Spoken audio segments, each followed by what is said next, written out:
pretty informal, as you see. We'll chat for a minute, then you'll hear me do a little intro to the podcast. Then I'll kind of ask you a little bit about your background as far as where you're from, where you're at now, and what you're doing.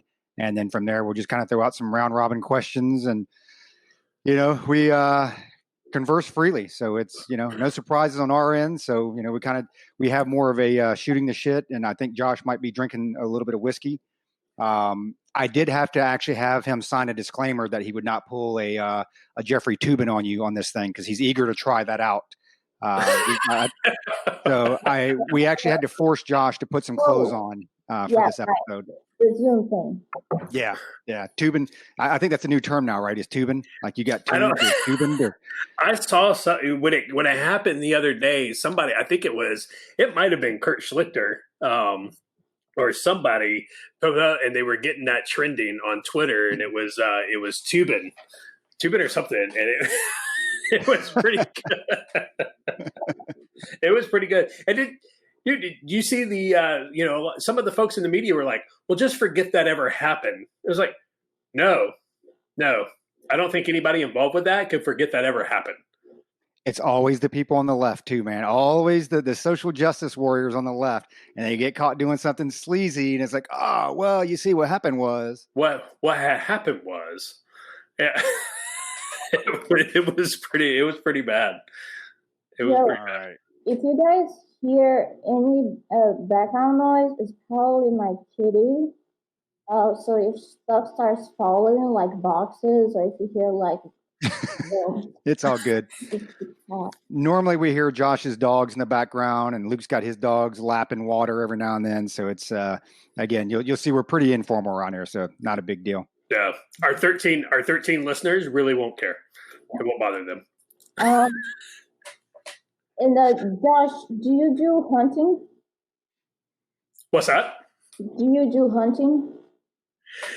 Yeah, I do. I haven't been in a while, simply because of work. So I just retired out of the Army earlier this year, and so I haven't been in a couple of years. But now that I'm retired and I have some time on my hands, I'm definitely getting back into it. I usually bow hunt, but it's too early in the season. It's still too hot for me, to go hunt. But what's that? Let's go hunting. I have a new rifle that I want to test out. What kind of rifle you got? So I have an AR-10 because AR-15 are for homosexuals. Oh my God. You can say that on this show. Yeah. Luke has said much worse. You can say whatever you want to say on our show. There's no word that's too much. We've pretty much broached them all. At one point or another, we do have an E rating on our show for a reason. Sometimes we get a little passionate, we get a little carried away, and sometimes we we definitely like our whiskey. I have a little drink every now and then. Let me know when you want to go hunting. Oh, all right, yeah. I was actually gonna ask you, and Roger could do the intro later, but I've followed you on Twitter for a while from my personal account, and I know it's like you definitely have some guns. You definitely have the knives. Like you were super into knives, from what I've seen. So I am going to ask you later. You go ahead and think about it now. I am going to ask you later, like, what's your favorite knife? Oh, so maybe I should have it beside me. It's right here. Yeah, absolutely. I don't know where it's at. Let me go grab. Oh, it's in my backpack. I'm pretty sure it's in my backpack. I keep 2 backpacks around the house. Yep. There you go. Oh, there we go. Do you want to see my second favorite knife too? Absolutely. If you want, it's fine. It's up to you.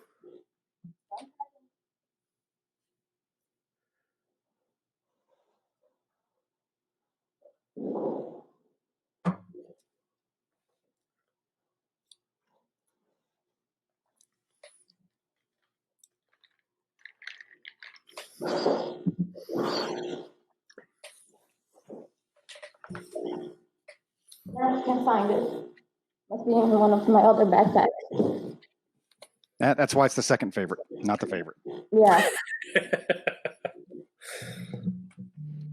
All right. All right. Let me Roger, get you the water ready for me, and then I'll be ready to go. Yep, no worries. what Brad Paisley say? Waiting on a woman.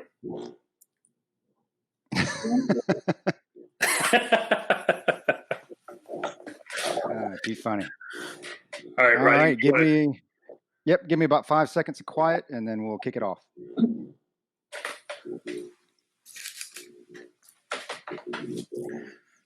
Good day and welcome to another episode of Culper's Canteen Cup. I think we're on episode 38. I want to thank all the listeners out there and all our viewers on YouTube. You guys and gals out there are in for a very special treat. But before I introduce her, I do want to do throw out a quick shout out to Carlton Zeus. Thanks again, man, for your intro music. Check them out on Apple Music or www.carltonzeus.com. So again, I mentioned that we have a very special guest all the way from Brazil, now relocated to North Carolina, Julia Song. So Julia Song is a Brazilian-American political activist and commentator who has been featured on OANN, Rebel Media, and elsewhere. So I think we've seen you all over the place. You've got a couple articles out there. She's pretty heavy on her Twitter feed. Pretty entertaining, posts some pretty interesting things out there. So definitely encourage you to follow her. She's on Twitter at Real Julia Song.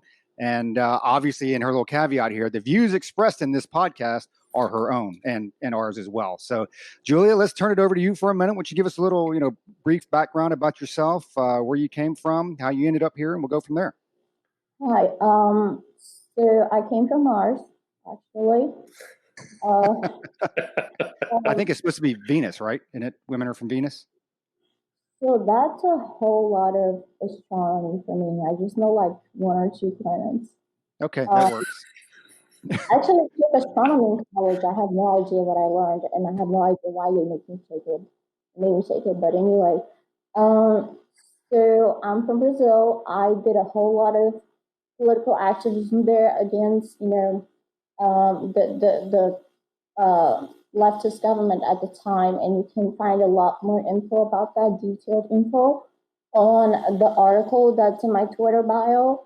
And I'm actually all over the place. I don't really discriminate. So I've done a documentary for CNN. I've written for them. I've written for conservatives. I just want to put the word out as much as possible to anybody. And so I moved here to the United States, family reasons, etc. And work reasons as well. And then I noticed a lot of the leading signs right before the socialists took over in Brazil happening here. And I had no intent of getting involved in politics again, but I figured I had the duty to alert people that this is their way of operating, and they're using the exact same tricks they do everywhere else. And people can choose to listen or not, but at least I did my part. I tell you, this is Luke. Read all of your articles on the EV online, and I was really impressed. And at first, I was like, "What?" The first one I read was conservative. She was not a faceless liberal, which was CNN editorial. It's like, well, that's pretty good, but that's one of your older articles that I read from December of 2019, and I just started at the top and on the EV magazine online. I've got a question here that really struck me right off at the first article I read. It's kind of a long one, so bear with me. I'm going to read it. I wrote it down because I'm really proud that I can read and write. So here it goes. In the article you wrote for the EV magazine online, 10 ways the media is gaslighting you, you said, quote, "It's fair to say that given the overflow of contradictory information in the mainstream news, we're often left unsure of what to believe and what we begin questioning even the simple facts, and that's by design," end quote. You also kind of cover this issue in your articles, when do we get to admit the press is the enemy of the people, and how to tell if you're reading fake news or real journalism. Now, here comes the question. One of our main efforts, Culper's Canteen Cup, is exploring with our listeners the process of what we call due diligence and fact checking, basically. And we get a lot of questions, especially from some of our younger listeners on, well, where do you guys get your news? I mean, how do you check it? How do you know what to believe? And when reviewing the news and forming opinions based on what we see in the media, as it's a tough task. And I would call you a journalist, the first journalist we've interviewed here. As a journalist, as an informed journalist, what are some of the methods that you use to perform due diligence or fact checking on many of the news stories in this 24-hour media news cycle? And you can take any number of examples, like Hunter Biden's laptop news. What should the average person who isn't real familiar with the news cycle, what should they do, and what do you? So I'm mostly a commentator, which is where I feel comfortable with. So the difference between just a regular reporter and a commentator is that the reporter goes after the news. So it should be in theory about 2 or 3 paragraphs of nothing but the news, unbiased, and that's it. They're going to give you just the facts, etc. And a commentator is going to pick that up and is going to do a deeper analysis of like, why did this happen? Why things went that way? Is this a symptom of something a little bit bigger that we should look out for? And it's usually a national type of commentary. So if something small happens here in North Carolina, people in Oregon might not care about that. But if my commentary develops an analysis that it's a symptom of something that could happen across the nation, then it becomes interesting for everybody. I did write some news. I every now and then I write some news. I like to stick to the commentary, and a lot of the times, depending on the publication that I submitted for, the commentary is biased. So you'll find that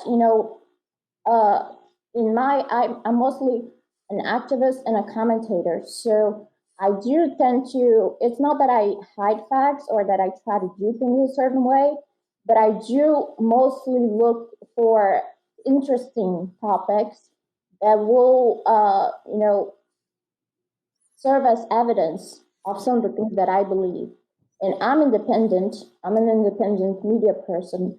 So what I would do is that I would shop for the right publication that would be interested in that viewpoint. And you find that a lot of the times, as an independent person, it's very difficult to find just a publication that doesn't have an agenda. A lot of them, most of them have. So it's about, I think it's about reading different publications with different agendas and coming up with your own conclusions. So one of the things that I do in the mornings, because I like to sleep, so I'll just stay the whole day in bed. I'm telling you.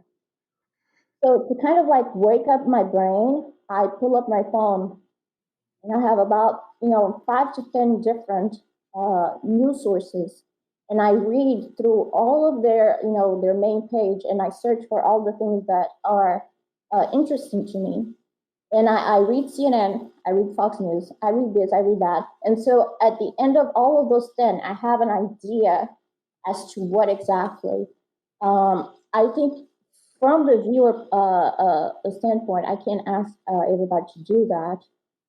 I think that you need to look for people who appear to be honest and open. And even if they're biased, at least they're honest about their bias. At least they're telling you, I'm this, I'm that. They're open. They're not trying to pretend that they're not. They're not trying to pretend that they're unbiased. You see that a lot of these corporations, they have social responsibility, whatever, and they have their branding, the things that they stand for. Those companies are the ones that are actually paying the advertisement to the media. They're paying advertisement to the TV, to the websites. And so those companies are actually the customers of the media company. We're not the customers. So we think that the news is trying to send the unbiased information to us. We're not the customers. We're not the ones that they're worried about. They're worried about people who are paying their paychecks. And those are the corporate donors. So they're going to try to, explore the narrative in a way that is good for their corporate donors. And we're basically just the product. So they're just going to try to implement different ways, different techniques to keep us tied to the TV while they spill their narrative, because we're the product. So they want us to stay there. So they would try to keep us in panic. They try to keep us in hysteria. They try to keep us logging in and checking, verifying, because the more we do, the more they can show the Excel spreadsheet to their donors saying they stayed on for this, how many hours, how many people in these places, and they can sell that information. So they like panic. They like all of that. It's a business. It's not a nonprofit. So it's just, you have to understand it from a business perspective. Yeah, and that's a great point. We preach due diligence on the issues, since we started this thing, back in, I don't know, March or April at the beginning of COVID, when we were, going out of our minds, sitting in our house. And, at the end of the day, we just want, people to be smart on the issues, because there's so many people that aren't smart, like the folks who after last night apparently don't know what a coyote means in the context of illegal immigration. Seen a lot of tweets out there, this morning, a lot on social media. They're like, a coyote, that's so disparaging. Like, do coyotes carry kids across the border? It's like, oh, wow. So yeah. Hey, so I read your article that you have on your in your Twitter bio, how socialism failed me as a woman and ruined my country. And so, read it, and there's, you went through some pretty significant emotional events, growing up. What parallels do you see from, your home country of Brazil to what are those parallels here in the United States, and how do we highlight them, and how do we stop them? So how many hours do we have here? Hey, we got as long as you got. It's so many. It's so many. I've actually just maybe a couple of days ago, I gave an interview that talks about the deeper aspect of it, which is I feel like a lot of us are living in this idea, and this perhaps maybe to make it a little bit simpler to understand. When you meet somebody and you're trying to date them, you think you try to look for the positive things about that person, and you try to hope for what that person could be. I hope this person's a good mom. I hope this person's a family person, et cetera, et cetera. And then as you get to know that person, you will validate through evidence if that's true or not. And if that's not true, you feel kind of like heartbroken, like this person isn't who I thought they were. And who is this person? And then the love starts to, but the reality is you stayed in a relationship for however long thinking that that was the person that you were dating, but that was never who they were. That was your perception of who they were. And they have no responsibility to match that perspective. They have, it's your own, I guess, your hopeful, illusion that you create and you make about them. And it comes crashing down eventually.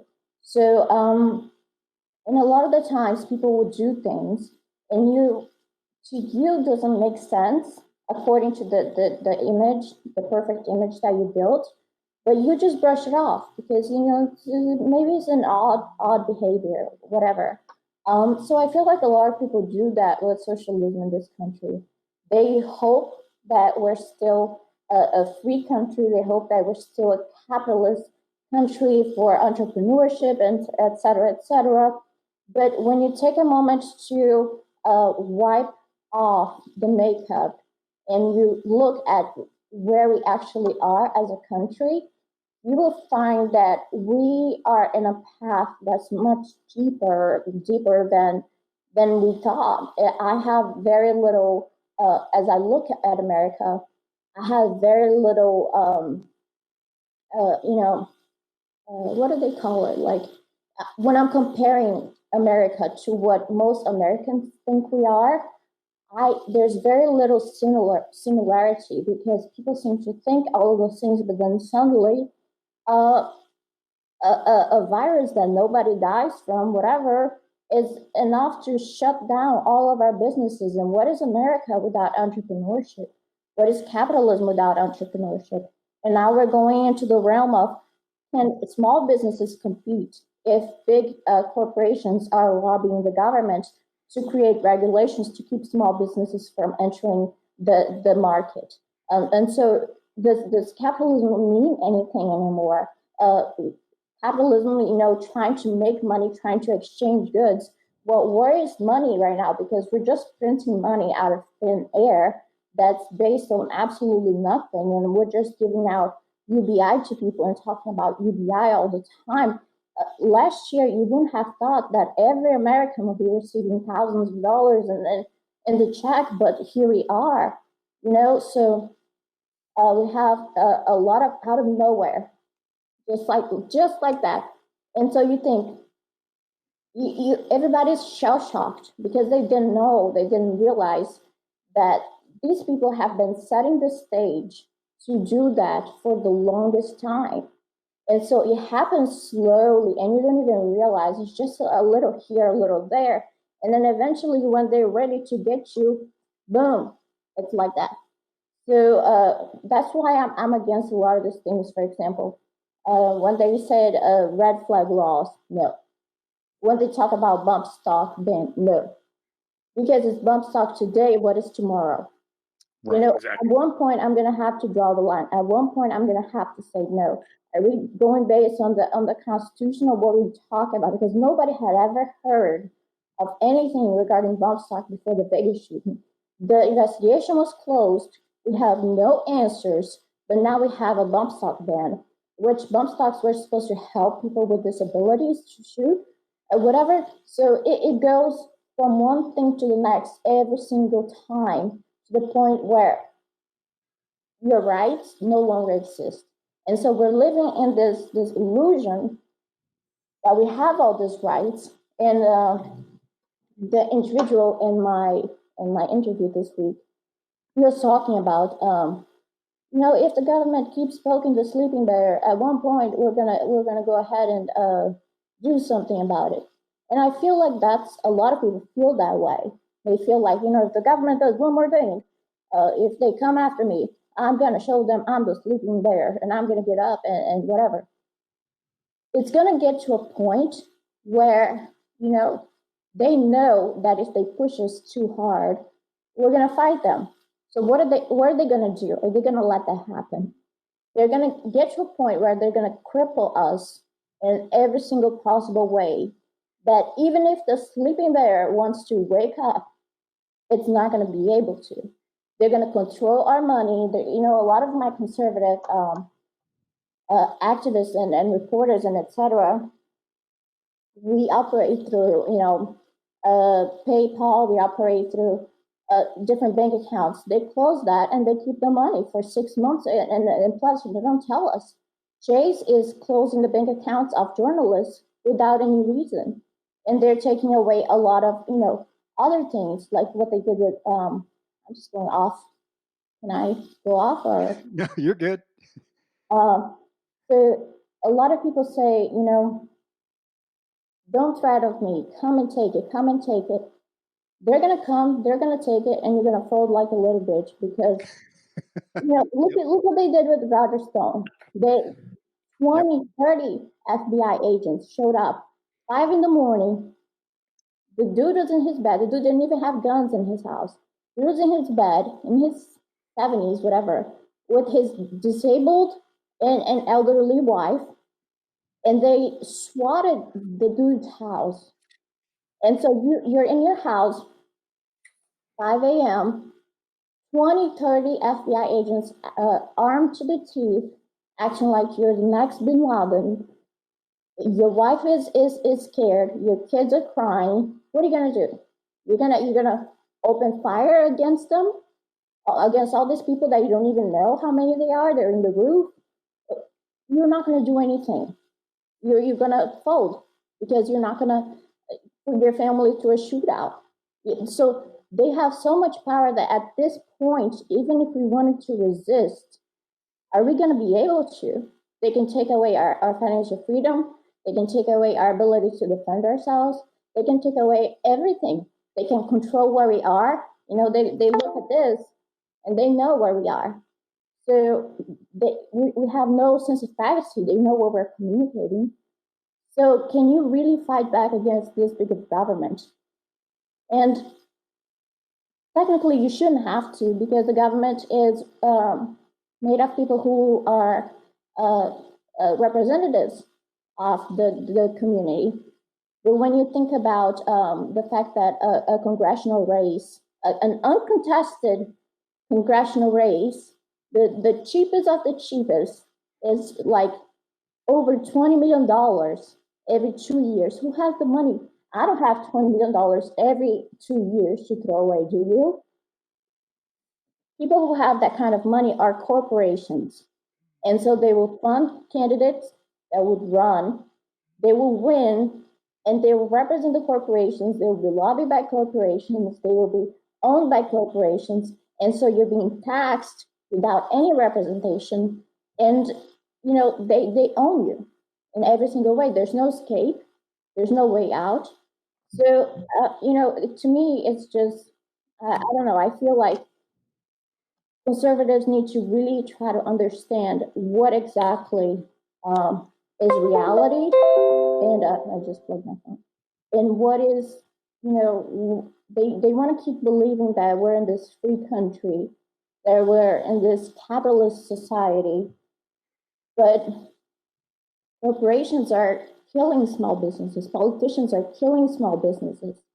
And so there's no innovation, there's nothing. There's just the oligopolies. There's what they want to sell, what they want to do.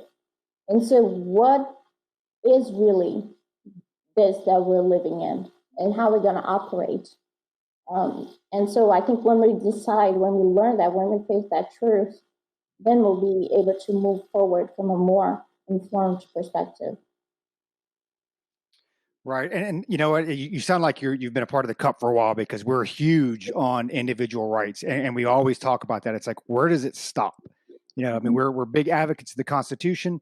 And, you know, you look all the way back through your amendments, your 10th Amendment, and it gives power back to the states, which back in the day, when you look at the founding fathers, the states, I think at that time, were much more representative of the individual people, because like you said, you know, the government is supposed to be a representation of the people as, hey, I'm going to stop farming my cabbage farm right now because I got to go vote in a couple things, and then I'm going to go back and plow the fields.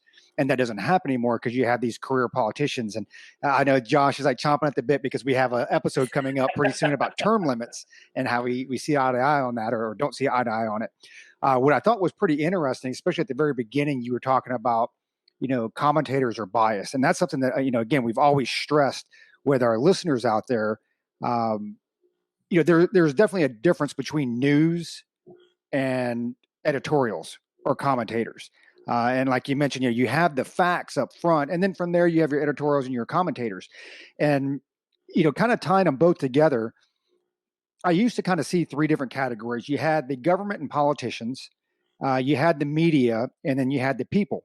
And for a long time growing up, and I hate to mention his name, but you look like your Dan Rathers and Cronkites and this and that when I was younger. You know, I really felt the media was kind of on the side of the people. Like, we're here to expose the atrocities of the government, right? We're here to expose, you know, what's happening behind the curtains and how the American people are getting screwed. And now I think, you know, it seems like since Barry's presidency in the last 8 years prior to Trump, it almost seems like the media is on the side of the government, but not the entire government, just the left wing of the government, which is kind of weird because you would think as a journalist, and I know it doesn't apply to all journalists, but when you look at your mainstream media, the majority of them, they're clearly, they side with CNN, they side to the left of the spectrum. And we're not talking about, you know, we always believe that most people are in the middle and they shift just a little bit left, just a little bit right, but most people are kind of in that middle. And it seems more and more the mainstream media is starting to really take the side of the far left. And so I guess my question is, when you look at you growing up in Brazil and the media down there, and that's one of the few places I've never been, so no idea what that media outlet looks like. Do you see similarities to the U.S. media today versus what you witnessed in Brazil growing up? A little bit. I think that every country is different, but when you look at the concept of crony capitalism, which is big corporations owning the government, which is essentially what they do, and those same corporations being the biggest customers of the media, now you understand why everything seems to be a part of the same thing. You can't divide, it's all so interconnected that you can't really understand why. And there's not a whole lot of politicians nowadays that actually and actively represent the people and represent our interests. If you look at, for example, J.P. Morgan, they're going to fight in front of the camera and they're going to be like, I'm going to write a strongly worded letter. And you're like, it's going to storm coming. Oh my goodness. It's going to happen. And so nothing happens. And you look at, for example, J.P. Morgan, and you see their website as to who they're donating to, and you find that they're donating to Republicans and they're donating to Democrats, and they're making deals behind the scenes, and you don't know they're owned by the same people, but in front of the TV, they're going to fight. And so there's very few politicians, especially at a federal level, that represent us. And so there's, the media is going to act according to their corporate owners want to do. The politicians are going to act according to what their corporate owners want to do. And if you fight against it, now you're taken away from their services. You're not allowed to go have a bank account anymore. You're not allowed to have a Twitter account anymore if you say something that the overlords don't like. So, I feel like in America that's much more pronounced. In Brazil, we only have one major TV network, and that TV network historically had, some shenanigans with the government, but they realized that with the previous government, before the leftists took over, they had some bad blood. They had a beef with the previous government. So they were already very prone to accepting leftist influence. And what the left did in Brazil essentially is that they created several laws that they called the culture laws, and that they would funnel tax money into this network and into the artists and stuff like that, so that they could produce their cultural projects that never actually happened and they never came to fruition, in order to help Brazil become a more culturally enriched country. And so you see people like Little Wayne taking $20 million worth of public money to write a book. And you ask, what the heck is Little Wayne writing a book gonna do to me? How's that gonna enrich me as a person? It's not. But Little Wayne doesn't want to take up his own money to write his book. He wants to make money off the book. He never has to give back that money. He doesn't have to use all of it. He doesn't have to disclose exactly how he's doing those $20 million. So it became a very corrupt back and forth funneling of money between the government and the biggest network and the artists. And so that's how they got their support. In America, it's a little bit different, but in its own way, it might just be just as bad, if not more. I'm going to shift gears a little bit because I'm getting depressed here. No, I'm joking, kind of. But so just to fill you in a little bit, we'll consider you an honorary canteener now here on Culper's Canteen Cup. Now, just so you know, about 1% of our audience listens from Brazil. So we're looking to pump those numbers up because those are rookie numbers. And I think North Carolina is 9%. And it's like 9%, Josh. You can't do better than that. Arizona and Texas are above. So you got, we're going to put the word out there. Native North Carolinians and native Brazilians, listen up. But, so the majority of our audience though is male. I'd say it's probably about 84% or probably higher, but we have 0 non-binary listeners, and we're pretty proud of that. But I'll tell you, Josh has his hands full with a bunch of daughters. I know Roger has 1 or 2 or 3, and I have a 22-year-old daughter. And a couple of your articles resonated with me. And I have a 22-year-old daughter. She just graduated Army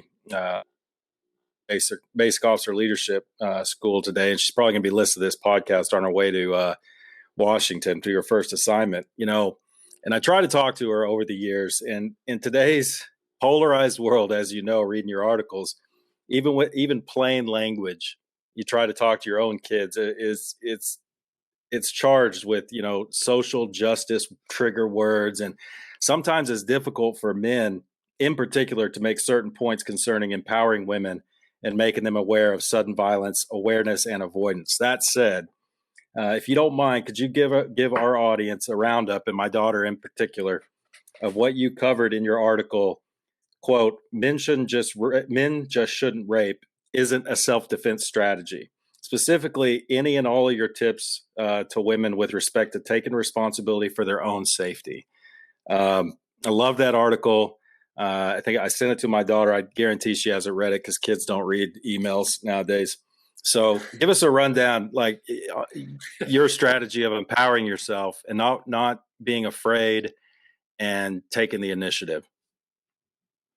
First of all, congratulations to your daughter and congratulations to yourself for having a little badass. She is. So I feel like our generation and a lot of the people around, they're put into this place of almost like fragility, where it's the society makes you feel like it's okay to be fragile, and the real world, again, is not what you want it to be, and sometimes it comes at you fast. So when you have all these teachers in school and professors and stuff like that say, oh no, you can wear whatever you want, you can do whatever you want, you can be completely empowered, you can, but you need to know that if there's somebody out there who has a bad intention, they're not going to care about your morals, they're not going to care about your values, they're not going to care about what your teacher's saying. They're going to try to do something because they're masked in the head, and they're going to try to do something against you. And so all of those words, all of those things that those people are saying, when you're put in the spot, they're worthless. Okay? They're worthless. You're dealing with a bad person that already does not care. And so at some point, it's like the gun laws, all these shootings happen in gun-free zones because criminals don't give a damn to your sign. They don't care. They're going to bring the gun anyway. They don't operate at the same value and moral level that all of us do. If they did, they wouldn't be committing a crime anyway. So you have to understand that this person is vile. They're not going to care about your non-binary. They're not going to care about all of that. So now that we're operating from reality, what can you actually do to protect yourself from these people who don't give a damn about any of that, who don't give a damn about you? They're out to hurt you, they're out to get you. I think that I find that a lot of these people, there's in my personal experience, I feel like a lot of people who are out to get others, they're not brave. They're not going to come up to any of you and just be like, yo, what's up? Let's do it. Let's get it on. They're going to try to observe you. They're going to try to catch you in a moment where you're not paying attention. They're going to try to catch you off guard. A lot of these predators, they're cowards. They're cowards. They're going to go for the victim that's not paying attention. They're going to go for the easiest victim. They're going to go for that person that's drank a little bit more than she should, that she doesn't really know what she's doing, where she's going, that's choosing to go. So, one of the things that I find interesting in our society, we're taught that making eye contact is kind of rude, right? Because you're looking at a person, it's creepy, it's scary. Keeping eye contact is rude. And so we avoid eye contact with strangers. Let's say I'm coming out of the club and there's some guys talking shit and they're like trying to catcall me or whatever. I'm just going to look down to the ground. I'm just going to keep, as if doing that, I'm hiding from their sight. So a person who's a predator, they're going to be observing you. They're going to try to determine how easy of a target you are.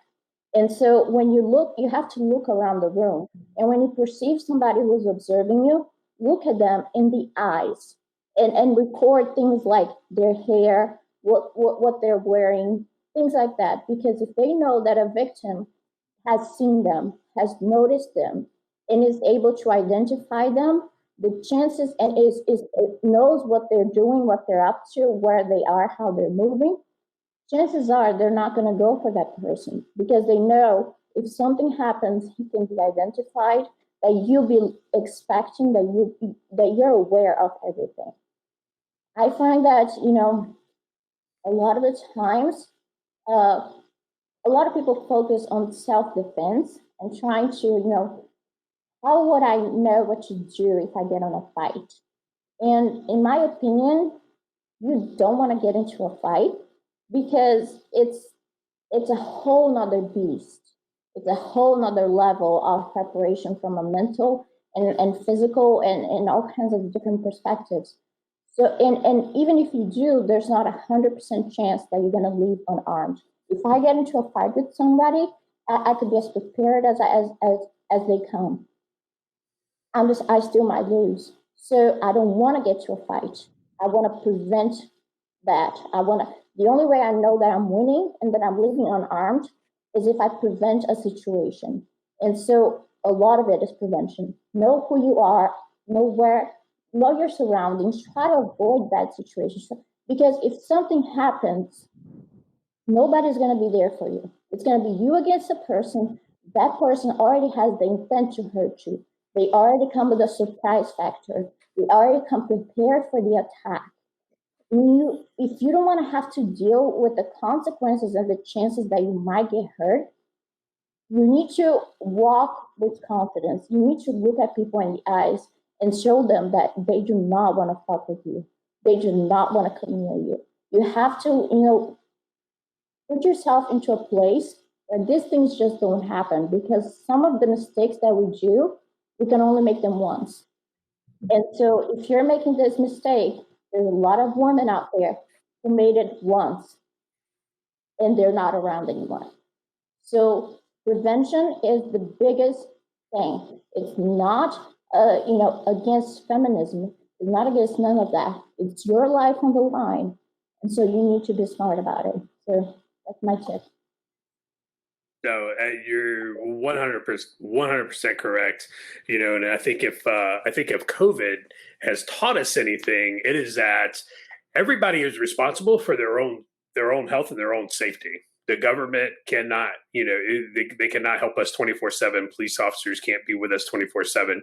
Your safety is your priority. Your family safety, that's your sole priority. So we talked about that at the very beginning, and again, I followed you on Twitter for a while. And so I know you're a knife person, and I asked you at the beginning, what's your favorite knife? So what is your favorite knife? Let's see it if you got it. And do you always carry it? Do you carry it sometimes, or are you always packing, or what? You guys are asking me long questions, or maybe questions that I'm very interested in, and so I just go off and off and off. Feel free to tell me to shut up at any time. No, believe me, our listeners would much rather listen to you than us. Yeah. Trust me. I mean, you're talking about knives now. I could just. Oh, go ahead. So before I say that, I just, again, with the reality thing, right? A lot of people think that life is Hollywood and that fighting is like Hollywood. And so they think that having a knife and being a knife fight. So one of the things that is interesting is that, to me, there's no such thing as a knife fight. There's no knife fight because a person who has a knife and they're coming at you, they're not trying to fight you, they're trying to kill you. And so there's a whole different type of intent, there's a whole different type of energy, there's a whole different type of, the context is not going to be a fight. That person is coming to kill you. It's going to be a murder attempt. So you have to realize that from a perspective of, what is actually going to happen and what can be expected and what can I do to make sure that I survive this. Because you're often going to survive a fight, but you're not often going to survive a murder attempt coming from somebody armed. So one of the things that happen in knife fights is that you get stabbed, you get slashed, you get cut. This person is coming at you, trying to kill you, and they have a sharp object. So you're going to get cut. Most likely, you're going to get cut. And so our reaction to getting cut normally is like you're taken aback. And so you're feeling the pain, you're dealing with the pain, and you're like, I got hit. And so this little moment of reaction where you're always surprised by what they do, you're always surprised, but they're expecting that. They were, when you move that knife towards you, they were expecting to hit you. So the moment that you take to react is the moment that they pull the knife and that they hit you again. And now they hit you in a better place. And so you have to be very careful. Like, somebody's coming at me with a knife, I have to get into a mental space that I know I'm going to get hurt. I know I'm going to get stabbed. And I'm prepared for that. And if it happens, I'm just going to, deal with it.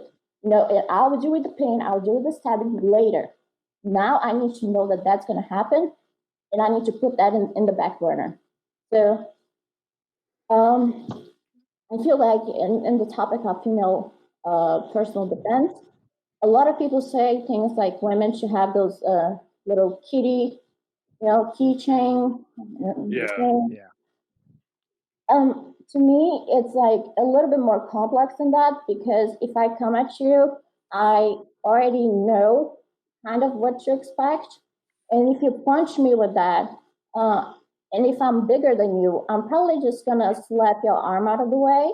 I'm gonna overpower you. And if you hit me with that, all you're gonna do is piss me off. If you have a pepper spray and you spray me with that pepper spray is also gonna get into your eyes. And now all you did is make a big man pissed off. If you tase me, I'm gonna go to the ground for 10 seconds, and then I'm gonna get back up, and I'm gonna be pissed off. And so women need to understand a lot. The pocket knives, what are you gonna do with that pocket knife? Oh, then I'm gonna stab somebody that comes at me. Well, for you to stab somebody with a pocket knife, you're gonna have to get close to them. And you're gonna have to get close enough to hit them in a place where you're going to disable and neutralize them. And so, do you think they're going to let you do that? Like realistically? If you come at me with a pocket knife, do you think I'm going to let you get close to my arteries? All he's going to do is slap that knife out of you, and then now he's going to be more pissed off. And so, I particularly like knives, but I like smart knives. I like smart self-defense. I like things that are going to allow me to defend myself the best way possible, giving the attacker the least amount of chance to get to me, or to, this is not a soccer game or a football game with multiple parts to it. You want to get in and out of that fight. A lot of fights are resolved within, a very short time frame. You want to do something that is going to allow you to get out of that situation within a short time frame. So Now we get to the fun stuff. What you should have. And you know, this is good for men as well because you just never know. Even if you're a guy, you just never know if somebody's coming at you. You just never know.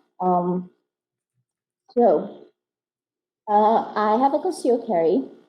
Hello, FBI. Uh,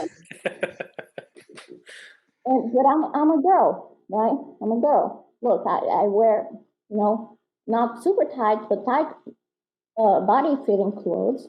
I'm not gonna wear a baggy, a baggy potato bag. I'm gonna try to be, trendy and look just like my friends do. And so guns are clunky.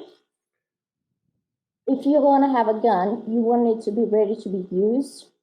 You might want to have one in the chamber, but that one in the chamber oftentimes can be fired even if the security is on. So then you don't want to have one in the chamber. But then do you want to have the safety on? Do you not want to have the safety on? And now you have a clunky gun on your stomach that may not be ready to use. You know, within a fight you have a very short time span that you can react. And so you want to have that gun ready to go, but then now you're driving and you have a gun with a bullet ready to go by your vagina. And so you're gonna shoot your vagina, you're gonna try to bend down to grab something, and how are you gonna hide that gun with your clothes? You're gonna have to. So it's guns are very hard to conceal. And I like the winner because winner is easier. But it's just to me it's useful for a lot of situations. But for some situations, it may not be. We've all seen the videos where people get 9 shots and they keep coming, right? 50 Cent is a living proof of that. So there's drawbacks to everything. If you're shaky and you have adrenaline and stress, you might not be as accurate as if you're shooting in a shooting range. And so if you open fire in a public space and you don't hit that person, now you're worried about prosecution. You're worried about other people who could be armed. So that's why I like knives. I have my trusty here. This is the one that. Nice. Pull it out. You got to unsheath it. So I designed this knife myself, right? I have a gentleman who's also a veteran, and he was the winner of this reality show called Forge and Fire. Oh, I love that show. Oh, yeah, okay. Yeah. And we started talking, and I told him about like how it was difficult for me to come up with something that I thought was very the perfect tool for self-defense. So I designed it, and he built it. So let me show it to you guys. So this is my favorite design for self-defense knives. The karambit. It's just, to me, it's you can't beat it. I have another one that is a long knife, but you just can't beat it because when you stab a person, we used to like to think that knife fighting is about stabbing, but not really. There's a high chance that when you stab a person, now you're making them more pissed off. You may not, it may take them a long time to die. They may just get the knife off, and now you have, so stabbing isn't real, and you have to get really close to the person. So stabbing isn't really a good self defense. I found that the best self defense is a slashing because you can cut the arteries, and you can give small multiple cuts to the person that they're just going to drop and they're not going to see it happening. They're not going to. So here it is. It's black for concealment. I have shown how I can keep it like in between my bra with the sheath, of course. I can keep it on my leg. I can keep it everywhere. I can keep it on, and so there's multiple ways that I can conceal it. And there's other similar knife styles to this that I would recommend. But it's extremely sharp. It's a 3D blade, and you would hold it like this. And so it's almost like a sideways claw that allows me to, as I move, a lot of people are expecting you to go directly like this, and they're ready, but they're not expecting something to come from the side. And so you're able to do damage in a natural position that people aren't really going to defend. And since I'm here and I don't have a knife that I'm holding, it's just like this, I can use this tip, this tip. This is a window break for punches while cutting at the same time. And this arm I can use for defense. This arm is the arm that's going to be stabbed, that's going to be punched, that's going to be. This arm is here while this arm is, ready to be used. And you can slash things like, for example, the tendons. You can just drop down and slash the tendons. And so now that person's on the ground. You can't stab the tendons. You stab somebody in the thigh, they're going to be pissed off. They're not going to drop. And so, to me, this is the best self-defense tool. And I carry it everywhere. It's easier to get through, airport, places that don't allow for guns. So that's what I would use, what I'll have on me all the time. But also, if something happens that this knife gets dropped out of my hand, I always will have a second weapon on me, always. Don't just rely on your gun, because if your gun malfunctions, something happens, you need to have a second one on you, because, like I said, some mistakes you can only make once. Wow, you actually sound like you've been through a lot of the same courses that we have. It's kind of funny. And for the listeners out there, I mean, she brought up a very valid point, because you have two trains of thought, two trains of practice. One is academia, and then you have reality. And I think she brings up a valid point, especially with the knife fighting and stabbing. And everybody has this built up in their head. Well, I'm carrying this knife because I'm going to, this. And with some of the schools that we go to, you learn very, very quickly that the way you played it out in your head normally is not the way that it typically plays out. And, it's funny, because one of the first things she said was, hey, don't get in a fight. And that's like the number one thing, right? They're like, hey, throw your man card on the ground and run whatever you got to do to break contact and get out of the situation. That's what you want to do. And then obviously it goes to, second and third orders of effect if you have to go down that route. But there is it's kind of like learning self-defense from a magazine, right? Page 1, do this. Page 2 versus, a lot of the time she's mentioning, it's like, yeah, actually try to do that, because, you figure with guns, it's 7 yards, 21 feet, before they can get to you, before you can pull a weapon out, concealed. That's a lot of distance that's covered very, very quickly. And we've all known some pretty big dudes that can cover that distance. You're going to be in a hurt locker, even if you do get your knife out to go stab. It's academics versus reality. So highly, highly encourage folks to take those courses.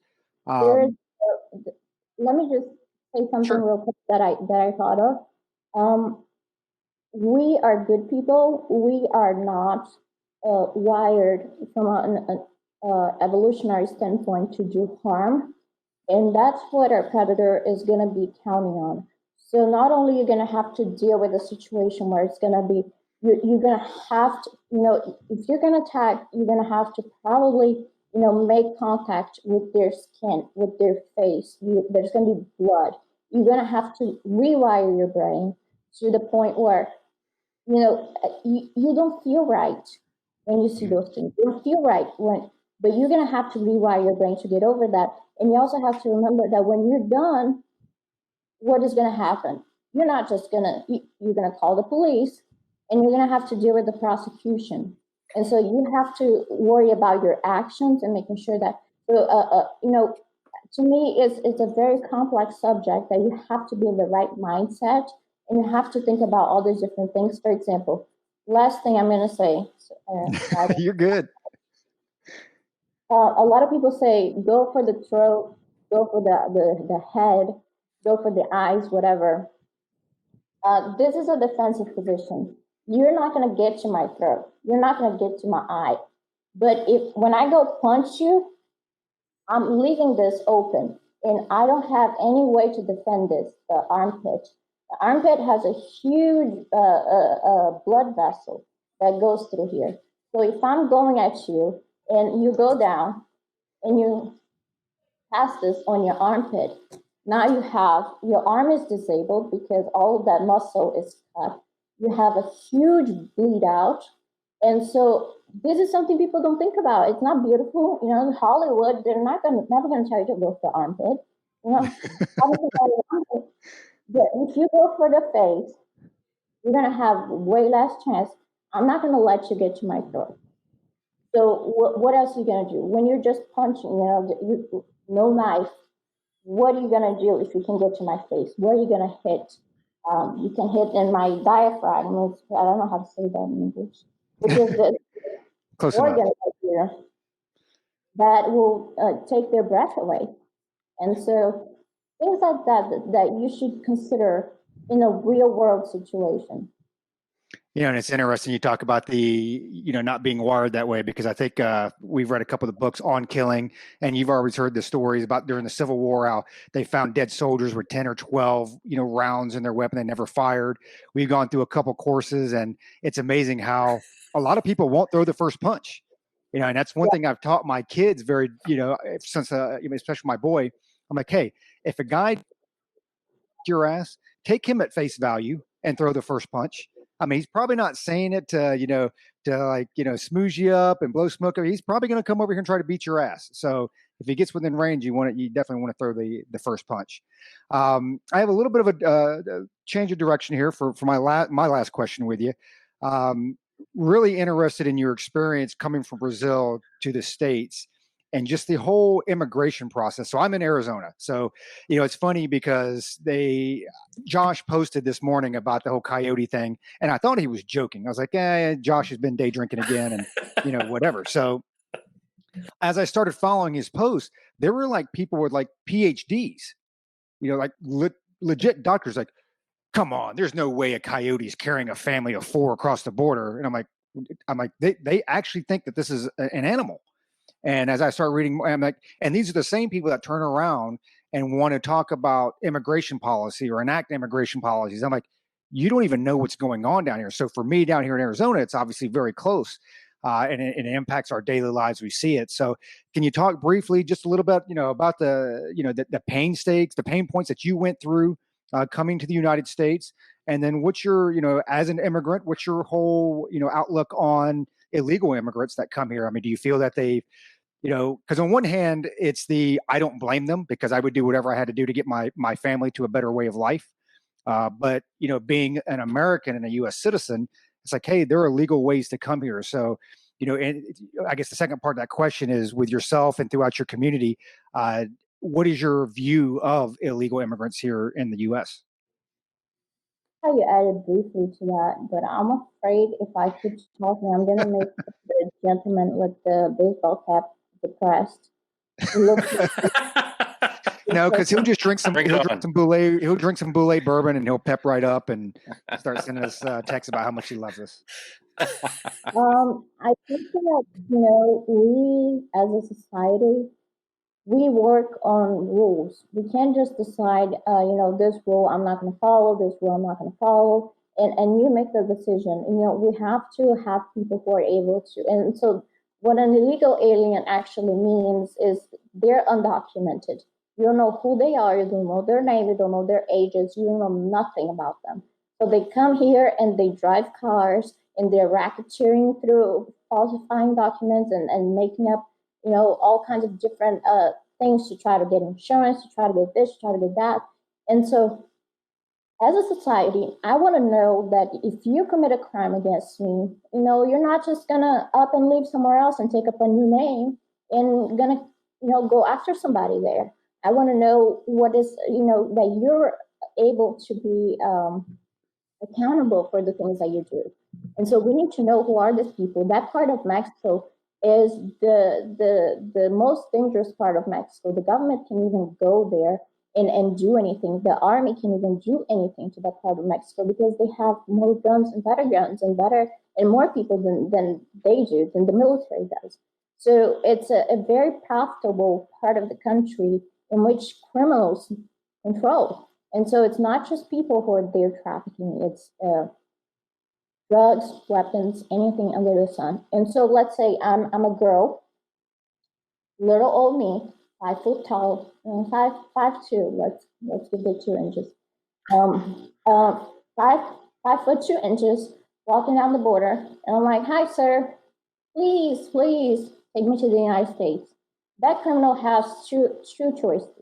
He can either put me through and send me to the United States, like a good faith criminal, or he can decide that, you know what, she kind of looks good.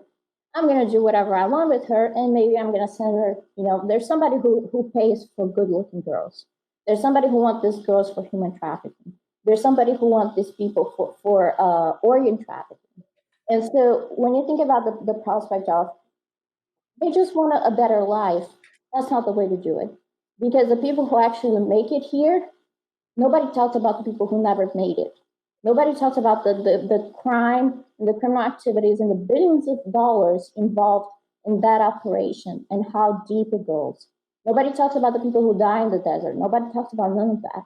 And nobody talks about what happens when a lot of those people come here, the people who do manage to come here and cross through the desert. You shouldn't put your small child through a desert running from law enforcement in a country you've never been to. And so what kind of better life are you looking to? To me, I feel like a lot of these people, they should be consistently focused. If they like America, turn your country into America. Embrace the American values and go fight corruption, go fight for freedom, go fight for your rights in your country. Because when you put yourself and your children and your family through that path of extreme criminal activity and homicide and drugs, whatever, a lot of what they're going to do you think they're just going to let you cross because of the goodness of their hearts? They're probably going to make you swallow a couple bags of cocaine so that you can smuggle that through the border. And that is why they don't let children be with their parents. Because are these their real parents? Oh no, well, I'm saying I'm a parent. You have a document? Oh, I have a printed document here. There's no telling who those people are. No, I'm not going to let you put anything into my child. And what are you going to do? You're going to kill me, and you're going to grab my child, and you're going to take my child through the border. And now I don't want to leave that child alone. I want to be with that child because that child has my stuff in their stomach. And so I want to be with that child. And so I'm going to say I'm the parent. So you have to realize this, that there's a lot of criminal activity happening that needs to stop ASAP. There's human rights violations happening through the roof. And if the left says they care about people, they really need to look at what the fuck is happening in that border, because it's not pretty. And we're allowing it to continue and to happen for some fucking reason. But it's nasty and it's gnarly. The people who do make it, they owe this country no allegiance. A lot of these immigrants are committing crimes and getting away with it. They're getting away. In North Carolina and Raleigh, I wrote a news about this individual who murdered a black male who was going home from work to his little baby infant. He was out of jail within like a year. And the Raleigh police refused to cooperate with ICE, refused to cooperate with federal law enforcement. So this gentleman is just out there. And so you have to realize that there's more than just, we want to come in here for a better life. There's more than that. And so I'm a legal immigrant. I went through the whole process. It's a pain in the ass. And so, for example, I have a brother and a mother. If I want my mother to come here, in this country, people depend on each other financially. It's just two people working to. So if I brought my mother, my brother would be in a bad situation. So I have to bring them both. Well, the wait time for my brother to, if I go through the system, the wait time for my brother to be granted just a little residency card, not even citizenship, just for him to be able to live here with me is about 20 something years. And so Yeah. By that time, my mom will be gone. And so essentially, I have no way of bringing my family here through the legal manners. And the illegal people take advantage of that. They take advantage of people who try to do the right thing and can't do the right thing. And then they control the whole narrative. And so if we're going to make the system a little bit more efficient, a little bit more honest, a little bit better, we're taking away from their business. And I think that there's no talk about fixing the legal immigration. There's no talk from the left about doing anything. They just want chaos. They just want to bring everybody. And this is just not going to happen. You brought up a great point, Julia. You brought up a great point, and all three of us, we're all Army guys, former Army guys, and we've been to a lot of places: Iraq, Afghanistan, Somalia, Bosnia, Kosovo, and so when you talked about the people staying in their a lot of folks staying in your country and actually stand up to the tyranny there. That's one of the things that's probably one of the most frustrating things that I saw in my travels or around the world was I don't think any American, I think you would be hard pressed to find one that is not willing to stand up for those who can't stand up for themselves, right? And what really frustrated me is going to some of these countries and standing up to their tyranny when they're able-bodied and they're not willing to do it. They want to sit there in the sidewalk cafe and drink their chai, and while you go fight on their behalf. And that part absolutely drove me nuts for a very long time, because that's just not the American again, I don't think that's part of the American spirit. The American spirit is we're willing to stand up and fight. At least some of us are. I don't know, after seeing everybody willingly lock themselves inside their homes after COVID quarantines. I don't know if that exists anymore, but deep down I like to think it does. It's a matter of sustainability. Most of the world is fucked up. So what are we going to do? Are we going to bring most of the world here? A lot of those people who make it to the Mexican border are the people who aren't doing that bad in their own countries, because they are able to put together $15,000 in their own currency to pay a coyote. So they're not doing that bad. The people who are doing that bad, the people who are living through hell and unsanitary conditions, those people are never going to be able to make it here. So what should we do? Should we just send Air Force One to round them all up and bring them to our coast? Or should we actually be investing on teaching people about the value of fighting? It's a cultural thing. All of those people who aren't fighting for their country, they were broken down as individuals. And you see our government doing that every day. The mask thing, the no gathering, they're trying to break you down. They're trying to break your spirit, because once your spirit's broken, they can get away with anything, because you fight them all the time and they win all the time. You're not going to fight anymore. You're not going to worry about it. You're just going to exist. So changing the mentality of people and making them see that there's a way that they can make their country just as good if they just try. I think it's very important. I say this all the time. America cannot fall, because when I was in Brazil rounding up people to try to go against our government, we were looking at the United States and we were seeing, what are those people doing? What are those people standing up against? And we were taking inspiration and motivation from America, the freest country in the world, to fight against the tyranny in our country. And I know everywhere in the world, they take a look at what America is doing, they base themselves on it, and then they fight for freedom based on our standards. And so when we choose to stay indoors, when we choose to mask up, when we choose to stand back, we're not just doing it for ourselves, we're sending a very dangerous message to the world that America is okay with tyranny. And I think that that's not, from a human perspective, that's not something that you want to do. You want to make people you want to make people feel that it's okay to be uncomfortable with their government and feel that it's okay to fight it and not just take it every time. Yep. No, 100%. I wish every American had that spirit right there that you pointed out for sure. All right, Julie. We're a little over an hour. I know you said you had an hour for us. One last question: how's the election going to turn out? Who are you picking? I don't know. If Trump wins, the other side's going to get mad.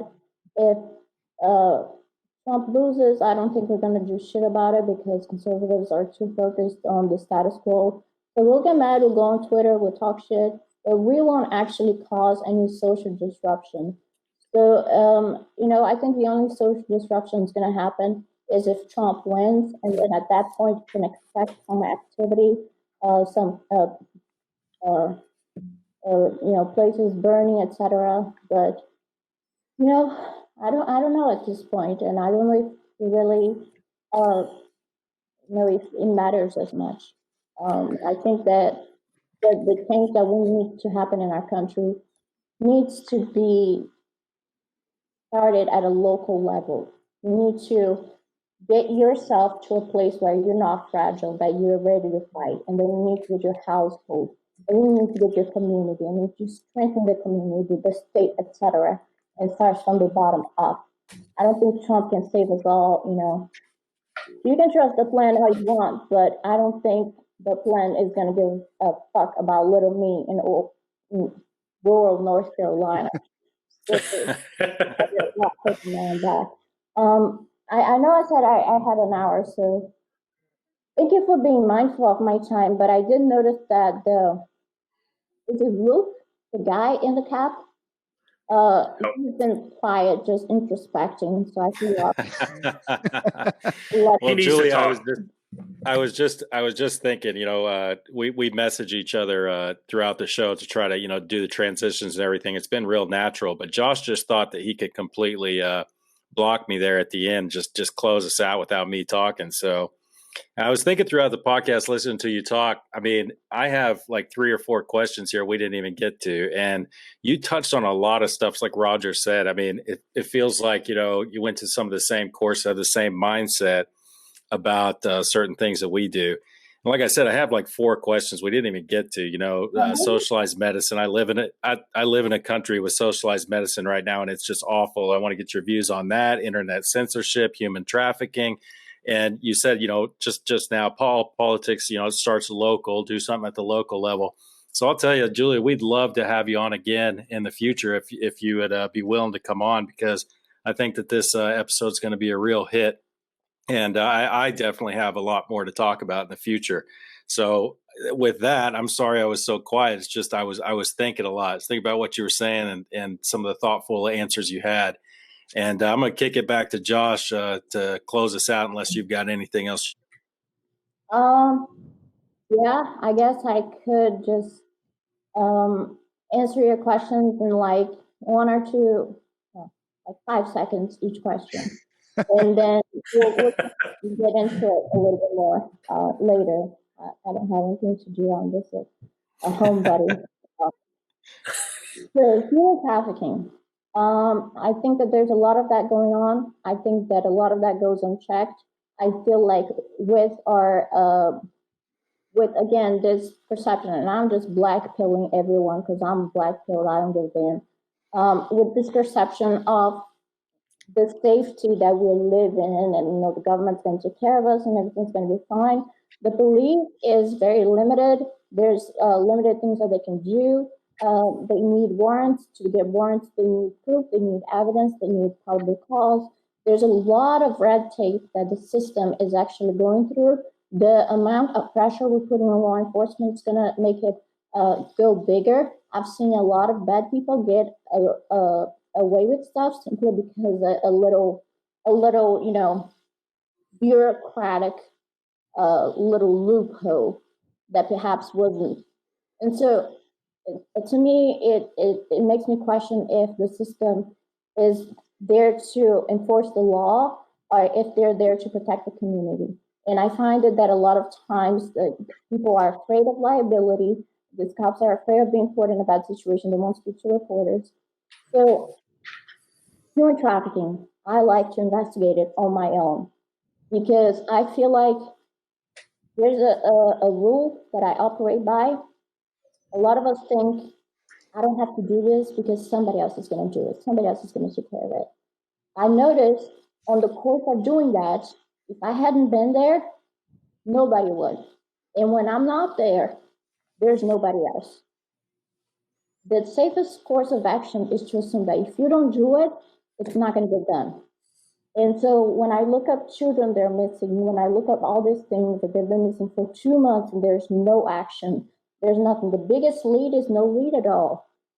To me, I feel empowered to go ahead and do it. Now, I'm a badass. I don't think people should be doing it because I can run. I'm small. I can hide in the bush.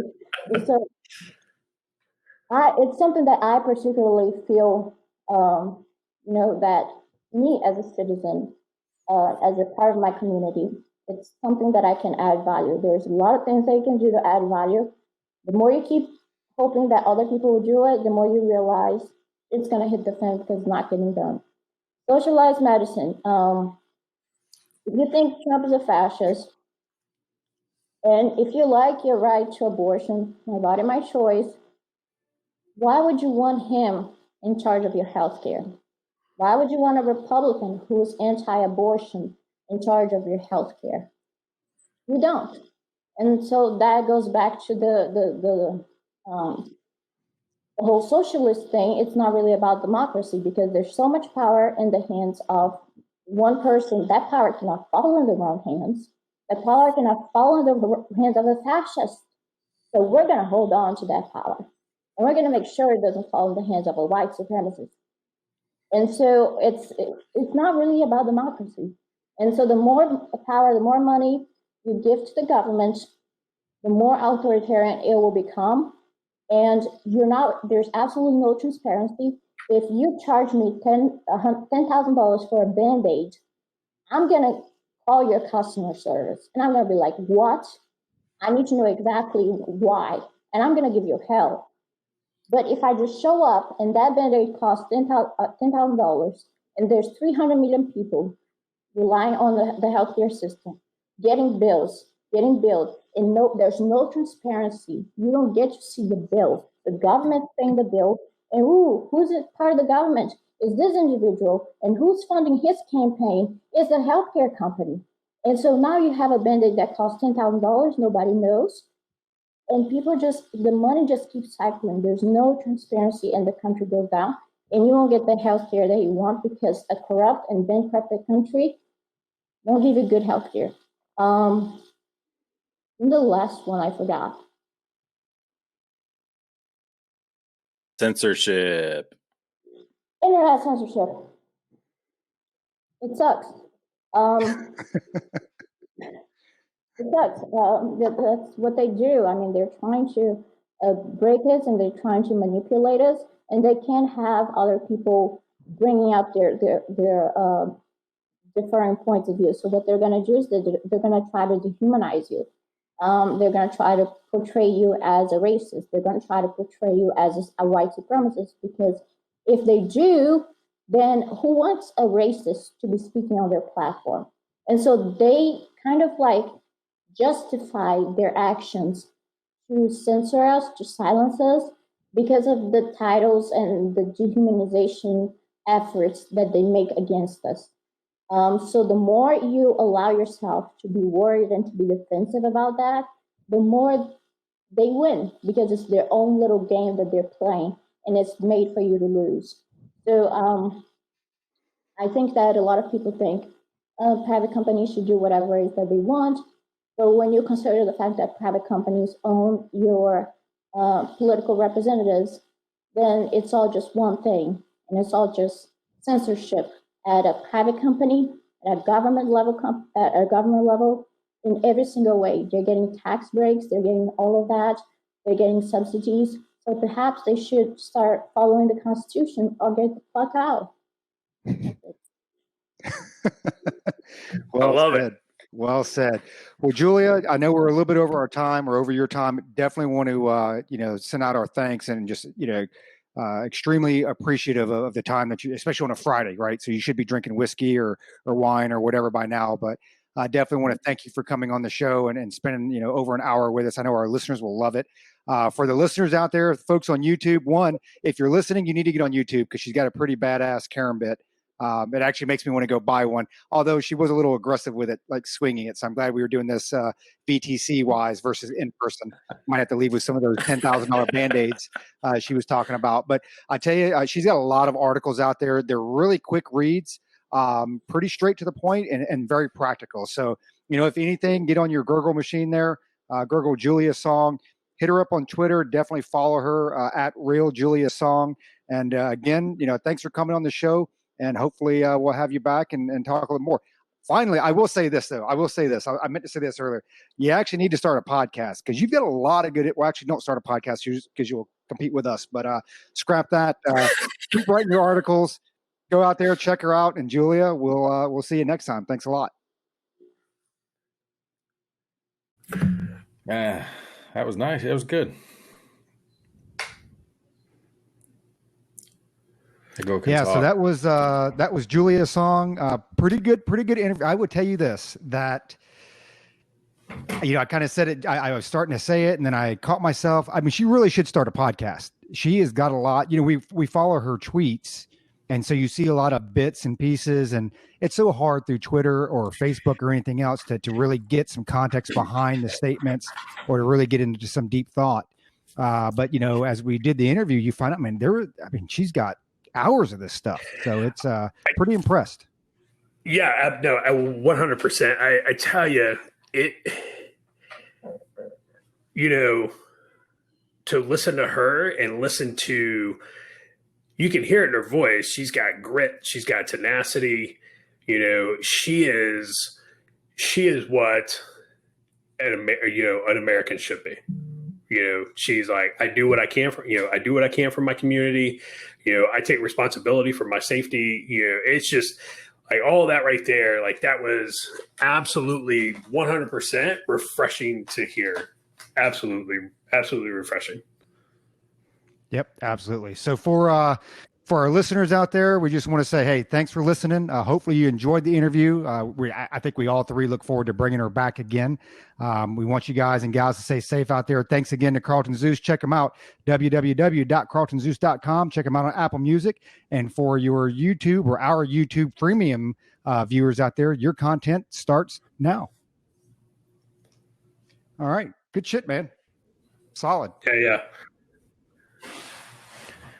It's awesome, man. Luke totally called that shit out on Hangouts. He's like, yep, he's going to fucking cut me off and he's going to go rogue. So for those of you out there, so we sit here and we got our little Hangouts. And you saw that shit. I got your little face thing. Matter of fact, hold on. For the viewers out there, check this out. Hold on. You misspelled my name. And it said like. Yeah. And so he probably read that. It right here, you see, there you go. That's Josh, and he says, okay. So that's proof right there. Now we have it on video proof. And he says, okay, so we're going back and forth, and we're like, okay, you go next, I go next, and we go round robin. And then, so Josh just says, fuck it. I'm going to go ahead and cut in a couple times, say a couple things. And, hey, Luke, you look like you wanted to say something, but thanks for watching out there, all you viewers. And and Luke totally called it because he was like, yeah, he's going to fucking close this thing out. And then, Josh does that. All righty then. It's like, holy fuck. Savage. I hate both of you. Hey, who built the cages? You built the cages, Joe. Who built the cages, Joe? Dude, that was I watched it twice now, all the way through, and I caught some things the second time I didn't catch the first time. But I was telling, I think Josh, you were probably briefing the CG or something when Roger and I were texting back and forth.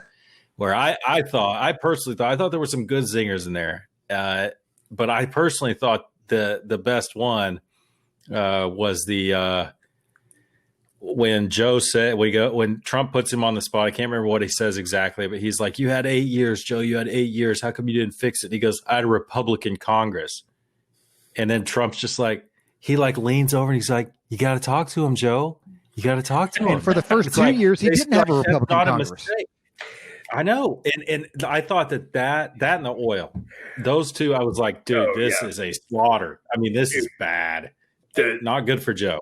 The other piece to that, I had a Republican Congress. He also threw out there, he was like, "I was just the vice president." Yeah, he threw Obama under the bus. You're that like, was awesome. Bump goes the bus as it drives over Barry, right? But it was just like, and Trump didn't, he let it go because he did get that, well, you just got to talk to him, Joe, zinger in, but it was, oh, you're only the second most powerful man in the free world. You still couldn't make it happen, Joe. You still couldn't make it happen. You're the 2IC of the free world, and you couldn't get it done, huh? Couldn't push it across the goal line, but whatever. Hey, you know what? I could tell at the very beginning, if you go back and watch like the first couple minutes, and this is kind of how I knew it was going to go, when they were talking about something with money and this and that, and Trump being a passive aggressive, at this point was just kind of like, yeah, you seem to have, and I forget, I'm paraphrasing. He's like, yeah, you seem to have a whole lot of money. Not sure where all that's coming from. And it just kind of just went right. I was like, oh, so he's throwing a couple of jabs here and there because, the roundhouse right is getting ready to come later. And then obviously it all comes out. But once he did that, I was like, okay, at least there's some thought process going up. Or like he's setting him up a little bit. And the Abraham Lincoln thing was awful. That he called the Proud Boys the poor boys. He had a few, and Josh is right, man. You said, he just needs to let him talk, and he let him step on himself a few times. If the first debate would have been like this one, we would be looking at some very, very different poll numbers. We hold these truths to be he is determined to get that fucking line right, dude. It was another one that really got me the second time through. Was the whole Abraham Lincoln thing. He said he was Abraham Lincoln, and the way Trump, like his body language, I was like, man, is he doing this on purpose or is this just working out so well? Like he's explaining to an old man what he said 15 minutes ago. Mm-hmm. He's like, no, Joe, I didn't say that. I said this. This is exactly how I said it. And even my wife was like, did he just call him Abraham Lincoln? I mean, it was disastrous. I thought for Biden. I don't know. Apparently Abraham Lincoln is a racist. How that worked out, right? Well, I mean, even Joe Biden, he sat there and he's like, "Well, you are a xenophobe." I mean, where do you get off? It's like, really? I mean, you sit there and you talk about decorum and this and that, and it's like you just sat there and called the president a racist. And I get it; you can use a whole bunch of different words, but that's what he called him. So it's like, wow. It's like, well, I'm going to kick you in the balls if you call me a racist. But we've allowed that, we've allowed the word racist. We've allowed the label, Nazi to be, just like people throw it around freely. Like, dude, if you would have called somebody a Nazi in the 60s or 70s, like somebody would punch you in the face. So let me ask you this. When he made the Hitler comment about the good relationship with Hitler, Joe surely was talking about his personal relationship with Hitler because I think he was in the U.S. government back then, but he had to be talking about his personal relationship with Hitler because I'm pretty sure the rest of us, especially Jesse Owens, probably didn't have a great relationship with Adolf Hitler. Just saying. Yeah. I don't think we had a great relationship with Adolf Hitler. But none of that though is. And he didn't say it during the debate. And, I think Luke posted it. Luke commented it on Twitter. And then and I posted it when Joe Biden posted that America was an idea, right? It was past tense, the same way he said Antifa is an idea, right? Current tense. So one, you're comparing America to Antifa, but when he followed that up with, we've never lived up to it. I've heard, we've all heard some shit that it's just, you're like, that's nonsense. Whatever. You're stupid. I won't say the R word because that got me kicked off of Twitter for a week. So, A full week, right? Like a full 7 days. It wasn't it was a it full wasn't like solid Monday 7 through days. Friday. It was 7 days. You're still in jail, days. right? You're still in jail. Yeah, I'm still in Twitter jail.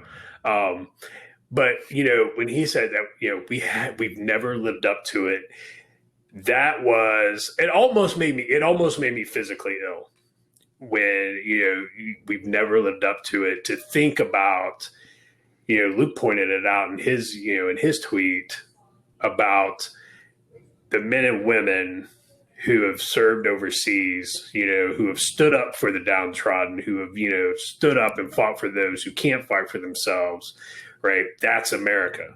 That's the American spirit. And to say that we've never lived up to it, it almost made me physically ill. I almost, seriously, it made me a little nauseous. I was like, this MFer who has never worn a uniform comes out and says some bullshit like that just, oh man, that absolutely just fucking inflamed me. Yeah, dude, So it's ridiculous. How do you feel? How do you guys feel now, man? So we're 11 days out. Y'all are 11 days out. I feel good. I'm 10. I feel good. I really do. Roger's the eternal optimist. Cautiously optimistic. By my very nature, I'm pessimistic. Probably, I'm a doomsdayer. I just, at least with the whole Hillary one, when that election was coming up, of course, because we all looked at the polls to pull this off, right? Hillary's the anointed one. It's her turn. It's just going to be what it's going to be. We're all going to have to, it's a big shit sandwich. Everybody's just going to have to take a bite. This one, it's man, it's he should trounce in all fairness. It shouldn't even be a contest. In a sane world. Yeah, absolutely. This is a clown world that we're even thinking that Biden Harris has a chance to beat Trump after, the last 4 years, everything that they've accused him of, they were the ones of doing. I do, again, man, I go back, I feel like the emails, the Hunter emails, I feel like that was a week, 2 weeks too late. I would have dropped them a little bit before. At the end of the day, no matter how it turns out, and I forget which one of you pointed it out, we had to go through Carter to get Reagan. So even if Joe Biden does win, I feel, as long as we can hold on to the Senate, hopefully we can flip the House. At least kind of hold that line, get Amy Coney Barrett in. That gives us 3 justices. That'll kind of negate, hopefully, knock on wood, John Roberts for a while. But if somehow Trump pulls this off, and I saw right before we started that right now, not counting mail-in ballots, just early voting, Trump is now up 141,000 in Florida for early in-person voting. They haven't touched mail-in ballots. Right. And so, granted, that's not verified. That's that's just somebody from Florida on Twitter saying, "Hey, this is where we're at." Yeah, exit poll, whatever. Right. So who knows how true that is? But we'll see. We're going to get rid of the oil industry. Hey, Texas, I hope you were listening to that. And then him playing the rally he did in Erie where he brought the Jumbotron and played Harris and Biden talking about, we're banning fracking. Philadelphia, dude. He did it again tonight. Yeah, dude. Eastern Pennsylvania does not care about fracking. Philadelphia does not care about fracking. But you know who does? Scranton. Scranton in Western Pennsylvania, they care about fracking. And Scranton's that is what is going to determine who takes Pennsylvania. It's going to be Scranton. No, totally agree. We'll see. Well, it should definitely make this next episode should be pretty entertaining. It'll be the last one before the election, so we can actually cover some more of the emails and all the good stuff. But for you YouTube viewers out there, again, thanks a lot for watching us. I think we're right about an hour and 45 minutes, 2 hours, so not bad. A lot of news coming up, and thanks for watching. Keep your Canteen cups tightly secured.